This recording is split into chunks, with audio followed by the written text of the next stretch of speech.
உங்கள் அபிமான எழுத்தாளர் ஜெயலட்சுமி கார்த்திக்கின் ஆடியோ நாவல் சேனல். ஒவ்வொரு அத்தியாயமும் கேட்டு லைக் பண்ணி கமெண்ட் பண்ணுங்க. மறக்காம சப்ஸ்கிரைப் பண்ணிடுங்க. அப்பதான் கதைகளோட அப்டேட் உங்களுக்கு நோட்டிபிகேஷன்ஸா கிடைக்கும். மனசெல்லாம் உனை எழுதி. அத்தியாயம் 19. திருமண வரவேற்புக்கு வந்திருந்த நந்தினி குடும்பம் மகள் மகிழ்ச்சியாக வாழ்வதை மன நிறைவுடன் கண்டு களித்துவிட்டு திருச்சி நோக்கி திரும்பினர். ஏனோ சுரேந்தருக்கு நரேந்திரனை பார்த்து பேச விருப்பமில்லை. அதைவிட லேகாவை காணவே அவன் விரும்பவில்லை என்பதே உண்மை. பார்வதி பலமுறை அவனை அங்கேயே வந்துவிடும்படியும் அனைவரும் ஒன்றாக இருக்கலாம் என்று அழைத்தும் அவன் அதற்கு செவி மடுக்கவில்லை. பார்வதி நந்தினிக்கு அழைத்து பேச அவளோ சுரேந்தர் அடுத்தடுத்த படங்களில் பரபரப்பாக சுழல்வதாகவும் அவளுக்குமே அலுவலக வேலை அதிகம் இருப்பதாகவும் தெரிவித்து வார கடைசியில் சந்திக்கலாம் என்று சொல்லி வைத்து விட்டாள். அவளுக்கும் சுரேந்தர் சொல்வதன் காரணங்கள் புரியவே அவனை அவள் எந்த விதத்திலும் அழுத்தம் கொடுக்காமல் அவர்கள் காதல் நாட்கள் அழகாக கழிந்தன. மாதம் 2 சென்ற அடையாளமே இல்லாமல் இருவரும் தங்கள் தனிமையில் மகிழ்ந்தும் நண்பர்கள் அழைக்கும் விருந்துக்கு சென்று வந்தும் அழகுற சென்றன அவர்களின் நிமிடங்கள். இந்த இடைவெளியை லேகா பார்வதி முன் நல்லவளாக நடமாடி வேலையாட்களை ஏவி வேண்டுவன நிறைவேற்றி சுக வாழ்வு வாழ ஆரம்பித்திருந்தாள். சிலரை உரிமையாக வேலை நிறுத்தமும் செய்திருந்தாள். நரேந்திரன் வேலைக்கு செல்வதும் மனைவியுடன் நேரம் கழிப்பதுமாக இருந்தாலும் ஏனோ அவன் மனம் நிறைவுறாமல் தவித்தது. என்னதான் லேகா தேனாய் இனித்தாலும் எங்கோ அவனுக்கு கசந்தது. கோவிலுக்கு 2 முறை பார்வதியுடன் சென்ற லேகா பின் காரணங்கள் சொல்லி தவிர்க்க அவரும் அவளை கட்டாயப்படுத்துவதில்லை. அவள் விரும்பிய நேரம் வெளியே சென்று வந்தாலும் மாமியாரிடம் ஏதோ காரணம் சொல்லி அனுமதி கேட்டு சென்று வர எந்த குறையும் சொல்லும்படி அவள் அவர் முன் நடந்து கொள்ளாததால் நல்ல மருமகளாகவே அவர் லேகாவை கருதினார். 2 முறை கணவன் இல்லாமல் தனியே வந்து நந்தினி அவரை சந்தித்து சென்ற போது சாதாரணமாக உரையாடினாரே அன்றி முதல் 2 முறை போன்ற நெருக்கம் காட்டவில்லை. அவளும் வேலையாட்களுடன் பேசுவது, சுரேன் சொன்ன வீடு சம்பந்தமான பணிகளை முடிப்பது என்று வலம் வர அவர் அமைதியாக அதை வேடிக்கை மட்டுமே பார்ப்பார். லேகா அவர் அருகில் அமர்ந்து, ஏன் இதெல்லாம் சரி பண்ணுன்னு அத்தா ஒரு போன் பண்ணியிருந்தா நான் பாத்திருக்க மாட்டேனா? இல்ல நீங்க தான் செய்ய மாட்டீங்களா? உண்மையிலேயே அத்தா சொல்லி இதெல்லாம் இவங்களா செய்யறாங்களா இல்ல இவங்கதான் உரிமைப்பட்டவங்கன்னு நமக்கு சொல்ல வராங்களா என்று புரியாதவள் போல கேள்வி எழுப்பி பார்வதி மனதை கலைத்தாள். தர்ஷினிக்கு பார்த்த வரன் திருமணத்துக்கு பேச சுரேந்தரின் தேதிகள் சரியாக இல்லாததால் 1 மாதம் தள்ளி வைக்கப்பட்டது. சுரேந்தருக்கு அது வருத்தமாக இருந்தாலும் அந்த பட வேலையை முடித்துவிட்டால் நிம்மதியாக 10 நாள் திருச்சி சென்று வர எண்ணி இருந்தான்.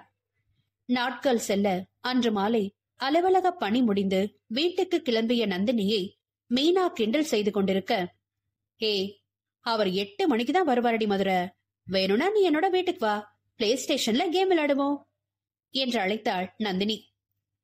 ஏண்டி, அவ்வளோ அழகான வீட்டுக்கு வந்து யாராவது வீட்டுக்குள்ள உள்ள கேம்ஸ்ல நேரத்தை போக்குவாங்களா? அவ்வளோ பெரிய ஸ்விம்மிங் பூல், தோட்டம், உனக்கு ரசனையே இல்லடி காண்டாம இருக்கும் என்று அவள் தலையில் குட்டினாள். என்னவோ போ, எனக்கு சுரேன் வந்தா அவரோட பேசி சிரிக்கவே நேரம் சரியா இருக்கும் என்று சொல்லும் போதே அவள் கண்ணங்கள் சிவந்தது. இருக்காதா? அவர் என்ன சாதாரண மனுஷனா? இசை அரசன். என்று பெருமூச்சு விட அவர்கள் சம்பாஷணையை தள்ளி நின்று காதில் வாங்கிக் கொண்டிருந்த சுத்தப்படுத்தும் பணியாளர் பெண்மணி, ஏன் பாப்பா அப்படி பெருமூச்சு விடுற? அம்மா கண்ணே பிள்ளைக்கு படும்னு சொல்லையில நீ தோழிதானே, உன் கண்ணு படாதா என்று நந்தினிக்கு திருஷ்டி எடுத்தார் அவர். பாரு, உனக்காக எப்படி வராங்க இந்த அக்கான்னு என்று சிரித்த அவளுக்கு ஏதோ வேலை வந்துவிட, சரிடி நாளைக்கு பாப்போம் என்று விடை பெற்றாள். நந்தினி சோர்வாக தன் பொருட்களை கைப்பையினுள் வைக்க அவள் முகத்தை பார்த்தபடி நின்றவர், உடம்பு சுகமில்லையா பாப்பா என்று நெற்றியில் கை வைக்க, இல்லக்கா, அலுப்பா இருக்கு, இன்னும் 1 மாசத்துக்கு வீட்ல இருந்தே வேலை செய்யறேன்னு சொல்லிட்டேன், ஊருக்கு வேற போகணும், தங்கச்சி கல்யாணம் வருது என்று நிதானமாக கூறியபடி எழுந்து வந்தாள். பார்த்து போயிட்டு வா பாப்பா என்று அனுப்பிய பெண்மணி முகத்தில் சந்தேக ரேகை. ஆனால் ஏனோ நந்தினியிடம் கேட்க தயங்கி அமைதி காத்தார். மாலை வீட்டினுள் நுழைந்தவளுக்கு மீனா சொன்னது நினைவுக்கு வர துரிதமாக வேலையை முடிக்க பணித்து பூஜை அறையில் விளக்கேற்றி சில நிமிடங்கள் பிரார்த்தனை முடித்தவள் அலுப்பின் காரணமாக சற்று நேரம் ஓய்வெடுக்க சென்றாள். கட்டிலில் அமர்ந்தவள் தன்னை அறியாமல் தூங்கிவிட அன்று விரைவாக வந்த சுரேந்தர் கண்டது குழந்தை போல அமர்ந்தபடி உறங்கும் நந்தினியை. அழகாக அதை படம் பிடித்து வைத்துக் கொண்டவன் அவள் அருகில் அமர்ந்து கொண்டான். அவன் வாசனை உணர்ந்து மெல்ல சரிந்து அவன் தோளில் தஞ்சமானவள், இந்தர், எனக்கு நீங்க இன்ஸ்ட்ருமெண்ட் வாசிச்சு 2 நாள் ஆச்சு என்று தூக்க கலக்கத்தில் புகார் கூறினாள். அவனுக்கு அவள் பேச்சு சிரிப்பு மூட்ட, நான் ஒண்ணு சொன்னா இப்ப நீ அப்படியே எழுந்து குதிப்ப என்றவள் காதருகில் வழிந்த முடியை ஒதுக்கி காதில் அவன் மெல்ல ஊத, சும்மா இருங்க இந்தர் என்று வாகாக அவன் கழுத்தை கட்டிக்கொண்டாள். நாம இன்னும் 2 டேஸ்ல திருச்சி போறோம். தர்ஷினி கல்யாணம் வரைக்கும் அங்கதான் என்று சொன்னதும் அவளுக்கு உண்மையில் மிகுந்த மகிழ்ச்சி. எம்பி அவன் கன்னத்தில் முத்தமிட்டு மீண்டும் வாகாக மார்பில் சாய்ந்து கொள்ள, ஹே எழுந்துரு, என்ன தூங்கி வழியிற என்று மணியை பார்க்க அதுவோ 8க்கு இன்னும் சில நிமிடங்கள் இருக்கிறது என்றது. சரி, எங்கேயாவது வெளியில போலாமா என்று அவன் அவளை எழுப்ப முயன்றான். நான் வேலை செய்யறவங்களை எல்லாம் போக சொல்லிட்டேன். நைட் சமையல் டன். எனக்கு உங்க கூட டைம் ஸ்பெண்ட் பண்ணணும் என்று மேலும் அவனுக்குள் அவள் புதைய, வேண்டாம் பேபி, நான் அப்புறம் கண்ட்ரோல் இல்லாம போயிடுவேன் என்று அவள் நெற்றியில் முத்திரை பதிக்க வெளுக்கென்று எழுந்தவள், நல்லா கெடுத்தீங்க என் பிளான, வாங்க போவோம் என்று அவனையும் இழுத்துக்கொண்டு அவனின் இசை அறையை அடைந்தவள் அங்கிருந்த கிட்டாரை எடுத்துக்கொண்டு, வாங்க என்று நீச்சல் குளம் நோக்கி நடந்தவள் பின் உணவு வகைகளை எடுத்து வந்து மேஜையில் அடுக்கினாள். இப்ப என்ன பண்ணோம்? நீந்தணுமா, வாசிக்கணுமா, பேசணுமா, இல்ல சாப்பிடணுமா என்று சுரேந்தர் விழித்துக்கொண்டு கேட்ட அழகில் நந்தினி சிரித்துக் கொண்டே, எதுவும் இல்ல என்று கிட்டாரை அவள் ஏந்தினாள். ஏய், உனக்கு வாசிக்க தெரியுமா என்று சுரேந்தர் ஆச்சரியம் கொள்ள உதட்டை பிதுக்கிய நந்தினி, அதெல்லாம் தெரியாது, நீங்க சொல்லிக் கொடுங்க இந்த என்று அவன் முகம் பார்த்து குழந்தையாக கேட்க உருகி நின்றான் அவளின் அன்பு கணவன்.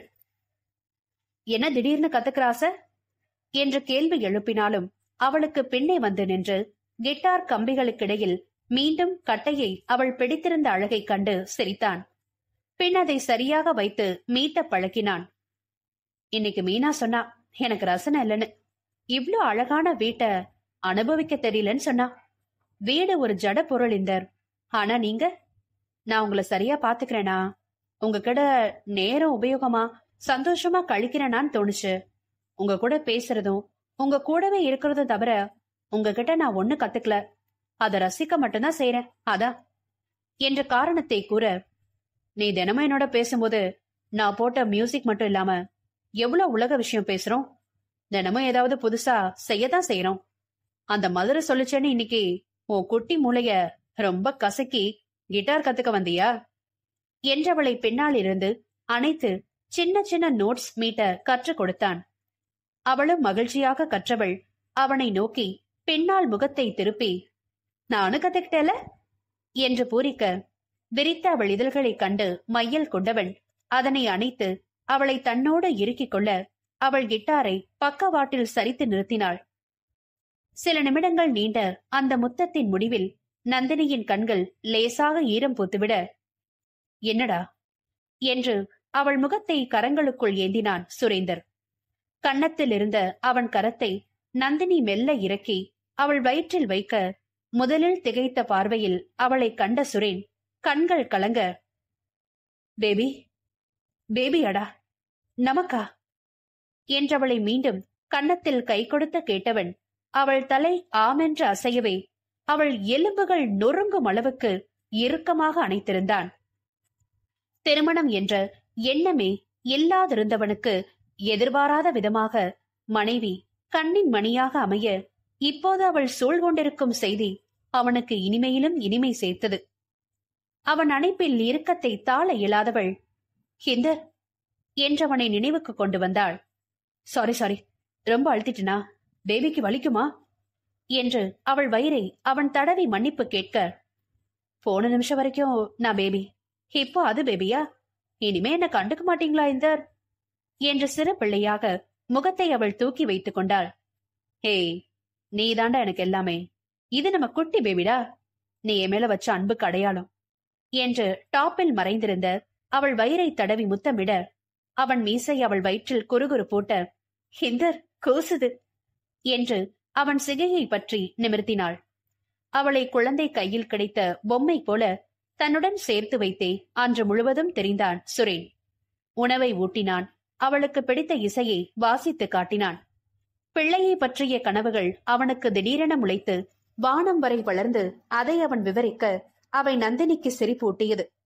அவள் ரசித்த ஒருவன் எதிர்பாராமல் கணவனாகி அவள் அன்பை அவன் புரிந்து அவனின் அன்பை அவள் முழுமையாக அனுபவித்து அந்த அன்புக்கு சாட்சியாக வந்திருக்கும் புதிய உயிரை தன் உயிரை விட நேசித்தாள் என்றாள் மிக அல்ல.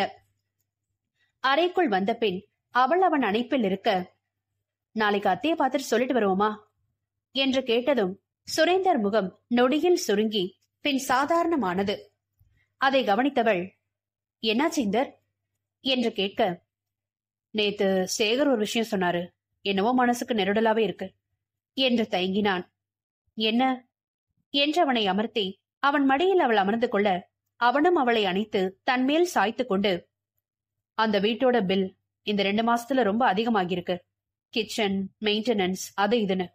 கூடவே அம்மா செலவுக்கு கொடுத்த கார்டுல நிறைய பர்ச்சேஸ் ஆகியிருக்கு என்று அவன் யோசனையோடு கூறினான். நாளைக்கு போறோம்ல, கேட்டுட்டா போச்சு என்று சாதாரணமாகவே நந்தினி கூற, எப்படி கேக்குறது எதுவும், நான் இதுவரை அம்மா கிட்ட கணக்கே கேட்டதில்ல என்று தயங்கினான். உங்களை யார் அத்தை கிட்ட கேட்க சொன்னது? அங்க மேனேஜ் பண்ற சீஃப் ஸ்டாஃப் கிட்ட கேள்வி கேட்போம். அவர் தானே அங்க மெயின்டைன் பண்றாரு. அவரை கேள்வி கேட்டா யார் நம்மள கேட்பாங்க? இல்ல அவங்க தம்பியே கேக்குறதா இருந்தாலும் தப்பு இல்லை இந்தர். குடும்பம் இருந்தா வரவு செலவு கணக்கு பாக்குறது சாதாரணம் தான். நீங்க இப்போ பணத்திலேயே இருக்கிறதால பழைய கணக்கு போட்டு வாழ்ற மிடில் கிளாஸ் வாழ்க்கைய மறக்க வேண்டாம். என்னைக்குமே சினிமா நமக்கு சாப்பாடு போடாது, மியூசிக் நமக்கு சொத்து. ஆனா வாழ்நாள் முழுக்க வாய்ப்புகள் அமையாது. கிடைக்கிற நேரத்துல அத சரியா முதலீடு பண்ணாதான் நாளைக்கு நெருக்கடி காலம் வரும்போது என்ன பண்றதுன்னு தவிக்காம வாழ முடியும். இன்னைக்கு நம்மள நம்பி உள்ள எல்லாருக்கும் நாளைக்கு சம்பளம் கொடுக்கணும்ல என்று பொறுப்பாக அவள் பேச, சரி அது நாளைக்கு பாப்போம். இனிமே இப்படி டென்ஷனா பேசாத பேபி, என் பேபிக்கு நல்லதில்ல என்று அவள் முறைப்பை பரிசாக வாங்கிக் கொண்டு அவளை அருகே படுக்க வைத்து அணைத்துக் கொண்டு உறங்கினான். நாளை வரவிருக்கும் வருத்தங்கள் தெரியாமல். இந்த கதை பற்றிய உங்களது கருத்தை கமெண்ட்ஸ்ல தெரியப்படுத்துங்க. மறக்காம நம்ம சேனலை சப்ஸ்கிரைப் பண்ணி உங்களை போலவே கதை கேட்க விரும்பும் நட்புகளுக்கு ஷேர் பண்ணுங்க. மீண்டும் மற்றொரு கதையில் உங்களை சந்திக்கிறோம்.